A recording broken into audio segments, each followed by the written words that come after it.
슬픈 마음 있는 사람 예수 이름 믿으면 영원토록 변함없는 기쁜 마음 얻으리. 예수의 이름은 세상의 소망이요 예수의 이름은 전국의 기쁨일세. 거룩하신 주의 이름 너의 방패 삼으라. 환난 시험 당할 때에 주께 기도드려라. 예수의 이름은 세상의 소망이요 예수의 이름은 전국의 기쁨일세. 존귀하신 주의 이름 우리 기쁜데도다. 주의 품에 안길 때에 기뻐 찬송 부르리. 예수의 이름은 세상의 소망이요 예수의 이름은 전국의 기쁨일세. 우리 갈 길 다간 후에 보좌 앞에 나가 왕의 왕께 경배하며 멸류관을 드리리. 예수의 이름은 세상의 소망이요 예수의 이름은 전국의 기쁨일세. 361장 찬양하겠습니다.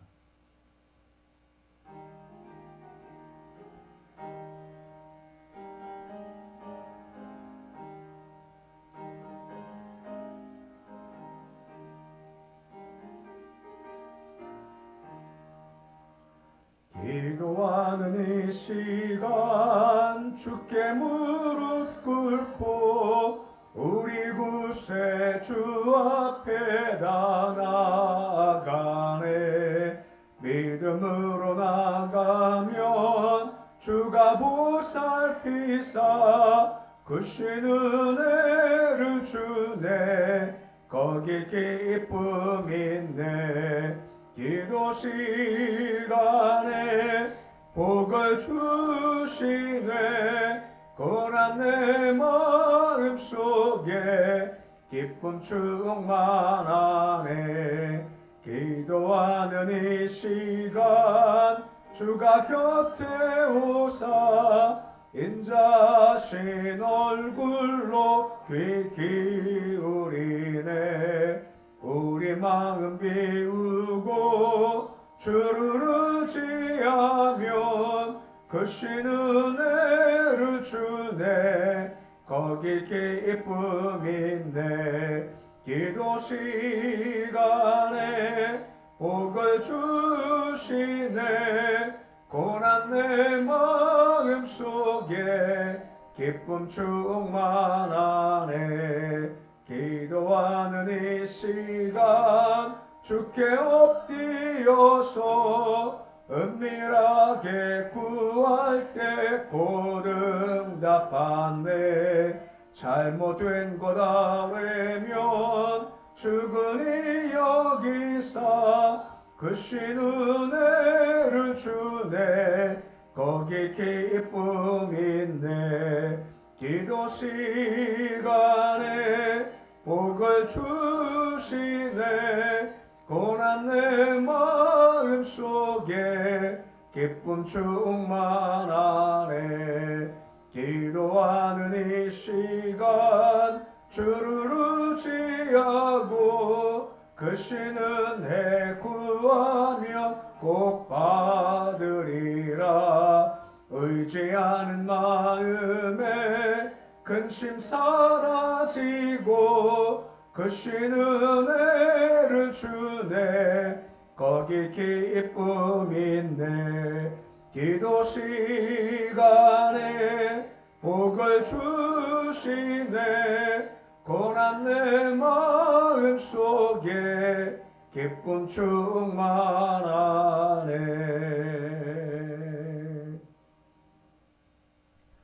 오늘 말씀은 요한복음 4장 43절에서 54절까지의 말씀입니다.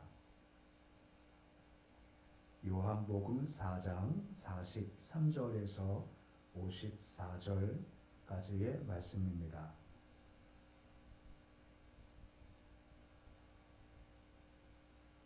요한복음 4장 43절로 54절까지의 말씀 우리 함께 봉독하겠습니다. 이틀이 지남에 예수께서 거기를 떠나 갈릴리로 가시며 친히 증언하시기를 선지자가 고향에서는 높임을 받지 못한다 하시고 갈릴리 이르심에 갈릴리인들이 그를 영접하니 이는 자기들도 명절에 갔다가 예수께서 명절 중 예루살렘에서 하신 모든 일을 보았음이더라. 예수께서 다시 갈릴리 가나에 이르시니 전에 물로 포도주를 만드신 곳이라. 왕의 신하가 있어 그의 아들이 가버나움에서 병들었더니 그가 예수께서 유대로부터 갈릴리로 오셨다는 것을 듣고 가서 청하되 내려오셔서 내 아들의 병을 고쳐주소서 하니 그가 거의 죽게 되었음이라. 예수께서 이르시되 너희는 표적과 기사를 보지 못하면 도무지 믿지 아니하리라. 신하가 이르되 주여 내 아이가 죽기 전에 내려오소서. 예수께서 이르시되 가라 내 아들이 살아있다 하시니 그 사람이 예수께서 하신 말씀을 믿고 가더니 내려가는 길에서 그 종들이 오다가 만나서 아이가 살아있다 하거늘 낫기 시작한 때를 물은즉 어제 7시에 여기가 떨어졌나이다 하는지라. 그의 아버지가 예수께서 내 아들이 살아있다 말씀하신 그때인 줄 알고 자기와 그 온 집이 다 믿으니라. 이것이 예수께서 유대에서 갈릴리로 오신 후에 행하신 두 번째 표적이니라. 아멘. 우리가 앞달락에서 본 것처럼 유대 지방을 떠나서 갈릴리로 가시다가 도중 사마리아인이 사는 곳에 가셔서 복음을 증거하신 모습을 보았습니다. 거기 떠나시는 거죠. 43절의 말씀에 보시면 이틀이 지나심에 떠나 갈릴리로 가셨다라고 되어져 있습니다. 사마리아 사람들이 이틀 동안 좀 유하십시오라고 부탁을 했고 머물면서 복음을 증거하신 주님께서 떠나 갈릴리로 가시는 모습을 지금 보여주고 있고 소위 갈릴리 1차 사역을 예수께서 담당하시는 모습이 오늘 말씀의 시작의 내용인 겁니다. 44절 말씀 보시면 근데 예수께서 가시기 전에 한마디 하시고 가시죠. 그 44절의 말씀인데 우리 말씀 같이 함께 읽어 보시겠습니다. 친히 증언하시기를 선지자가 고향에서는 높임을 받지 못한다 하시고 라고 말씀을 해주고 있습니다. 예수님 자신께서 고향 가면 환영받지 못한 것을 아시고 미리 말씀을 이제 하시는 거죠. 예수님 고향이 어디인가요? 나신 곳은 어디죠? 베들레헴이지 않습니까? 자라신 곳은 어디이신가요? 나사렛이지 않습니까? 보통 그래서 고향 할 때 의미가 베들레헴이라기보다는 나사렛이다라고 언급을 하고 있고 나사렛은 이제 갈릴리라는 곳에 포함된 곳이기 때문에 넓게 보면 갈릴리 지역이다라고 할 수가 있는 겁니다. 이제 그곳 가서 이제 사역을 하고 계시는 거죠. 45절 말씀 보시면 갈릴리 사람의 모습과 사마리아 사람 모습이 좀 다르다는 것을 좀 보게 됩니다. 갈릴리 가니 그들이 예수를 영접을 했다라고 나오죠. 그 이유가 설명되는 겁니다. 그 이유가 무엇 때문입니까? 명절 중에 하신 일을 다 보았다라고 하는 겁니다. 그러니까 유월절 때 예수께서 기적을 많이 행하셨지 않습니까? 이걸 다 보았고 와서 얘기했고 이것 때문에 예수를 그들이 영접했다라고 하는 겁니다. 그러니까 우리가 보았던 사마리아인과 좀 차이가 있죠. 사마리아인들은 오직 말씀이지 않습니까? 표적도 없고 이적도 없습니다. 대신 하신 말씀만 받고 예수를 믿었지만 이들은 여전히 표적을 보고 기적을 보고 믿었다라고 하는 겁니다. 그러니까 이것이 어떤 믿음일까? 권능을 인정한 일시적 현상이라고 하는 겁니다. 그러니까 말씀이 깊숙이 들어갈 때 요동하지 않지만 말씀이 없고 그냥 기적만 보면 요동함이 심하다라고 하는 겁니다.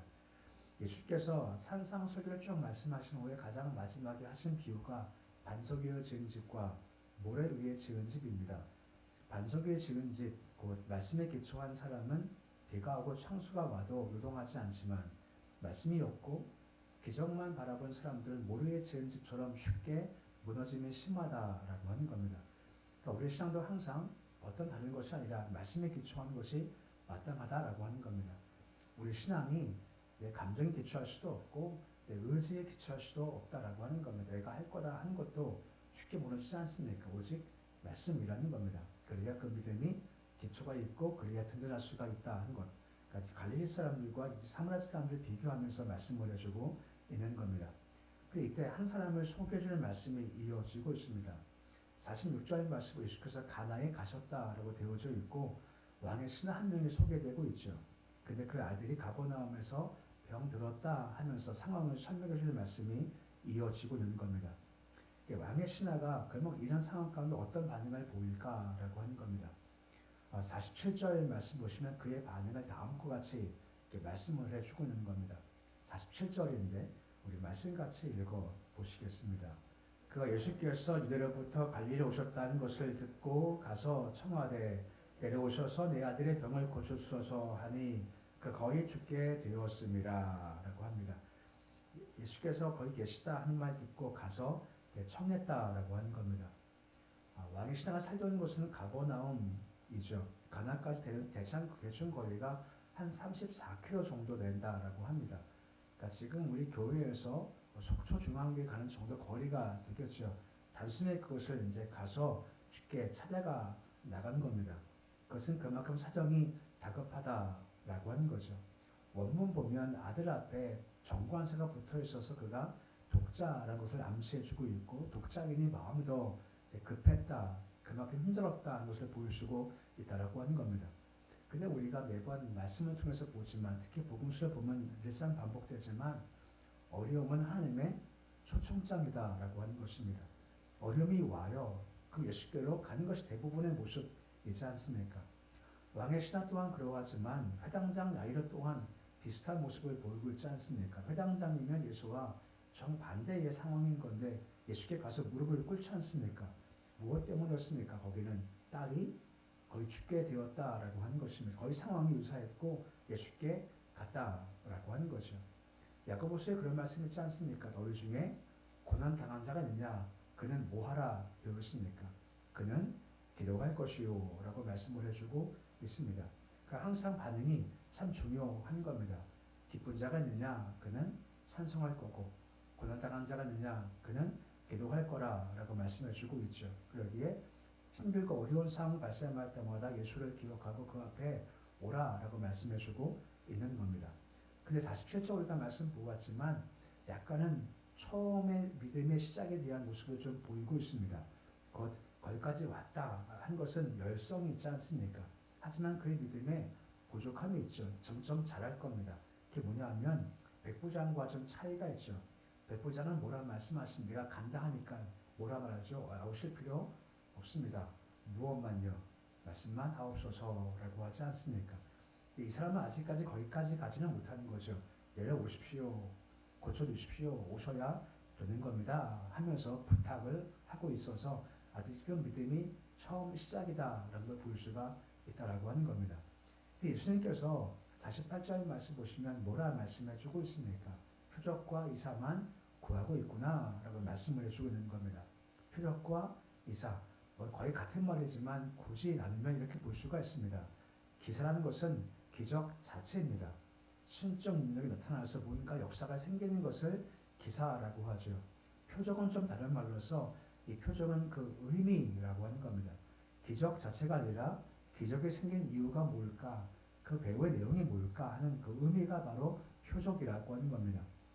우리 갈릴리 가나에서 예수님께서 물이 밖에 포도주가 되었지 않습니까? 그러면 기사가 무엇입니까? 물이 밖에 포도주가 된 것이 기사이죠. 표적은 무엇일까요? 이것 보고 예수가 하나님의 아들이시구나 하고 믿게 되었다라고 나와 있지 않습니까? 표적을 보면서 이분이 이런 분이구나 라고 의미를 안 것이 표적이다라고 하는 겁니다. 기사는 기적 자체, 표적은 그 의미가 뭔지를 아는 것이 바로 표적이다라고 할 수가 있는 겁니다. 아무튼 예수님께서 우리는 기사와 표적밖에 구한 것이 없구나 하는 말씀을 하시죠.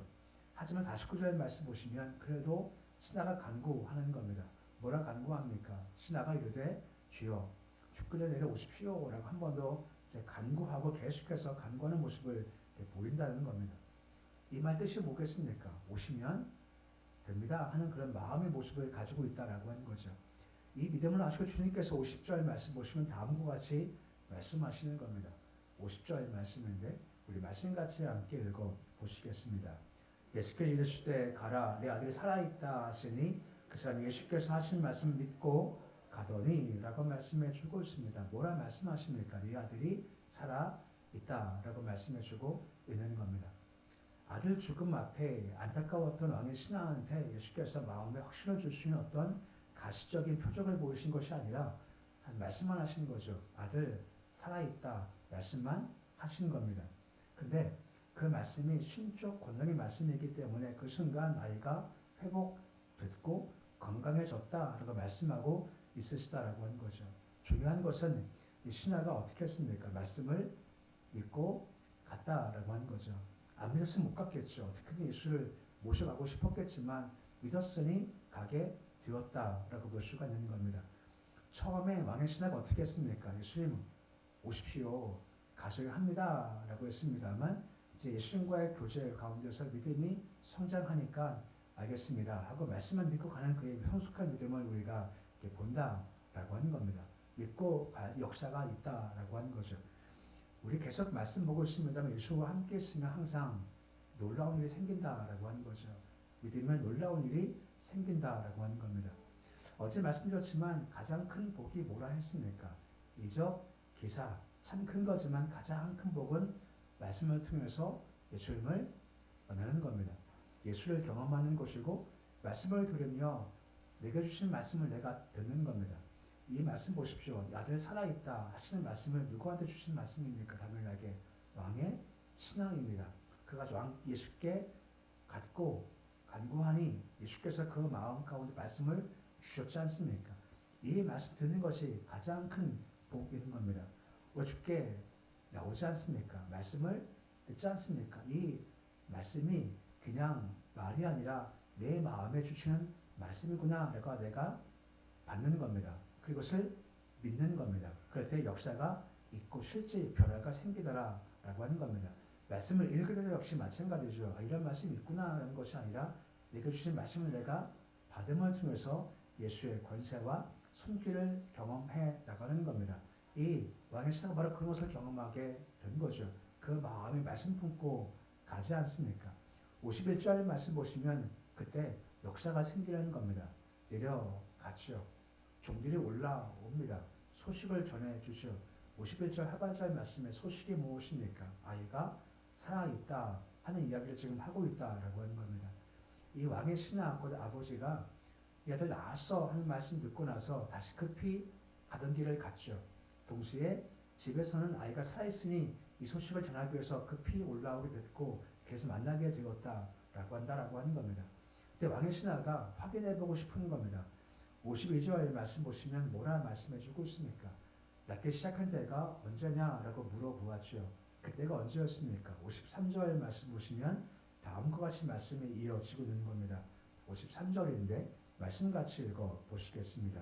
그의 아버지가 예수께서 내 아들이 살아있다 말씀하신 그때인 줄 알고 자기와 그 온 집안이 다 믿으니라 라고 하는 겁니다. 모든 가족들이 갑자기 아이가 회복되는 겁니다. 거의 죽게 되었는데 갑자기 회복됐어요. 뭔지 모르지만 한참 이렇게 마음이 기뻤겠죠. 근데 알고 보니까 말씀하신 때와 같았다라고 하는 겁니다. 예수께서 뭐라 말씀하셨죠? 이 아들 살아 있어 하신 그 말씀의 때와 아들이 회복될 때가 같았다라고 하는 겁니다. 이게 말씀의 능력인 겁니다. 천지를 창조하실 때 뭐로 창조하십니까? 말씀으로 창조하셨죠. 말씀하시면 이루어지는 겁니다. 우리 마찬가지로 이렇게 나와서 말씀을 듣는 게 왜 중요한가요? 말씀하시면 되기에 말씀 듣는 것이 참 중요한 겁니다. 우리가 기도할 때 말씀 읽으면서 주께서 내 마음 가운데 말씀을 주시면 이걸 믿을 때 역사가 있게 되죠. 우리 많이 말씀하지 않습니까? 예수가 말씀하시면 물이 바뀌어서 포도주가 되고 거친 파도가 잔잔케 되고 소경 바디메오가 눈을 뜨고 주 나사로가 살아난다라고 하는 겁니다. 예수 앞에 기적이 있는 거죠. 그러기에 우리 반응이 무엇입니까? 주께로 간다라고 하는 겁니다. 어려움이 오고 고난이 와요. 마음 상함이 오죠. 괴로움도 옵니다. 이것이 뭐라고요? 하나님의 부르는 초청장이라고 하는 겁니다. 내게 와라. 내게 와서 예배 드리고 기도하고 나를 만나라 말씀하십니다. 그 안에 역사가 있고 도우심과 길과 방법과 평안이 분명히 있다는 겁니다.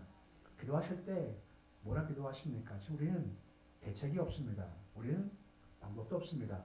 예수가 대책이시고 예수가 우리의 방법 되십니다. 그리고 말씀해주고 있다는 겁니다. 주께 나아가십시오. 왕의 신하가 주께 나아가시고 그래서 말씀을 들음으로 예수를 만나시고 변화가 이루어지고 회복되는 역사가 있을 수 있으시기를 우리 주 이름으로 축원해 드립니다. 있습니다. 함께 기도하겠습니다. 아버지 하나님, 살다 보면 왕의 신하와 같이 갑작스럽게 어려움과 위기 당할 때가 있습니다. 그때 주님께서 내게 와라 하시는 부르심의 초청장인 줄 알고 주께 가는 모습이 되어지기 소망합니다. 우린 대책도 없습니다. 방법도 없습니다. 하지만 주 안에 대책이 있고 방법도 있고 길도 있습니다. 그러기에 그저 가기 원합니다. 권당한 자 있느냐 기도하라 말씀하셨습니다. 예수를 부르라 말씀해 주셨습니다. 이 새벽에 우리가 주께 나와서 주께 구하는 자리가 되기를 소망합니다. 가장 큰 복은 말씀을 통해서 내게 주신 말씀을 듣는 겁니다. 왕의 신하도 이 아들 살아있어 말씀을 들었고 말씀의 감격이었습니다. 우리 마찬가지입니다. 우리도 주님 말씀을 통해 예수님 만나기를 소망합니다. 위로해 주시고 도와주시고 회복시켜 주시고 때로 견디게 하시고 버티게 하실 말씀하신 예수를 경험하기를 소망합니다. 우리가 함께 모여있지만 각각 주시는 말씀은 다르지 않습니까? 주님 바라니 각각 심령에 주시는 말씀을 허락해 주시고 말씀이 힘되게 도와 주시옵시고 슬픔 밖에서 기쁨 되게 하시고 눈물 밖에서 웃음 될 수 있도록 주여 도와 주시옵소서. 답답하게 새벽에 나왔습니다. 주님 새벽에 잠을 잘 수 없기에 또 간구하기에 나왔사오니 예수님을 기도할 때 주님께 해결해 주시되 질병의 문제이든 물질 문제든 관계 문제든 사업의 문제든 직장 물질의 문제든 자식 문제든 주님께서 해결해 주시기 원합니다. 걱정하지 마라 해결된다 말씀해 주시옵시고 그 말씀에 왕의 신하와 같이 믿음으로 잘 반응하도록 주여 도와 주시옵소서. 교회와 함께 하셔서 교회가 영적으로 충만하기를 소망합니다. 영이 살기 소망합니다. 영이 회복되기 소망합니다. 영이 살아야 회복됩니다. 도우셔서 예배 중 임하신 주를 통해서 교회가 영적으로 활기차게 하시고 영성이 있게 해 주시고 성령 권세가 있게 해 주시고 아버지 역사가 있는 교회 될 수 있도록 도와주옵소서. 나라 위에 함께 하시길 소망합니다. 주님 새로운 단계로 들어선 나라 대한민국입니다. 함께 하셔서 다 새롭게 될 일이 많이 있는데 아버지가 스스로 직접 간섭하시고 개입해 주시기 원합니다. 주님 구합니다. 사람 뜻대로 되지 않기를 소망합니다. 사람 뜻대면 또 망합니다. 망하지 않게 하시고 새롭게 회복될 길을 주께서 허락해 주셔서 주님 안 될 사람 떨어뜨려 주시고 될 사람 세워진 역사가 들어 주께서 도와주시옵소서. 우리 자녀들 견고히 붙잡아 주시기를 소망합니다. 주님 살다 보면 우리 아이들이 젊기에 갈등할 때도 있고 넘어올 때도 있고 실수할 때도 있고 위협이 깔려갈 때도 있습니다. 하지만 주님 끄집어내 주시길 소망하며 다시 예수께 와서 무릎 꿇고 예배자가 되길 소망합니다. 주님 내가 가진 신앙이 믿음이 얼마나 귀중한지 예배자인 것이 주께 기도할 수 있는 것이 얼마나 큰 특권인지를 우리 아이들이 알게 해 주시옵시고 주 앞에 더 많이 머물게 해 주시옵시고 더 많이 머물게 해주시는 능력, 실력, 지혜, 권세를 보장하도록 도와주시옵소서. 예배드리며 현역 권사님 11조와 감사원금 김정철 선경금 드립니다. 김희자 권사님 1천문 헌금 드립니다. 손길에 주께서 복을 더하시기 소망합니다. 주님 마음 소망 오직 주님밖에 없습니다. 주님이면 하십니다. 하나님 믿음 마음으로 드리는 예물이 오니 주께서 행하시길 소망합니다. 가정에 구원을 허락하여 주시옵시고 능력 덧입혀 주시며 주의 도심 가운데 일들이 형통할 수 있도록 주께서 인도하여 주시옵소서. 오늘 하루 주의 이름 하루가 시작되었습니다. 언제께 맡겨드립니다. 오늘도 주와 함께 걷습니다. 아버지 하루 웃기 원합니다. 기뻐하기 원하며 찬송하기 원합니다. 슬퍼도 주를 바라보면서 회복하실 주님을 바라보며 감사할 하루가 될 수 있도록 도와주시옵소서. 예수님의 이름으로 기도드립니다. 아멘. 하늘에 계신 우리 아버지 이름을 거룩하게 하시며 아버지 나라가 오게 하시며 아버지의 뜻이 하늘에서와 같이 땅에서도 이루어지게 하소서. 오늘 우리에게 일용할 양식을 주시고 우리가 우리에게 잘못한 사람을 용서하여 준 것 같이 우리 죄를 용서하여 주시고 우리를 시험에 빠지지 않게 하시고 악에서 구하소서. 나라와 권능과 영광이 영원히 아버지의 것입니다. 아멘.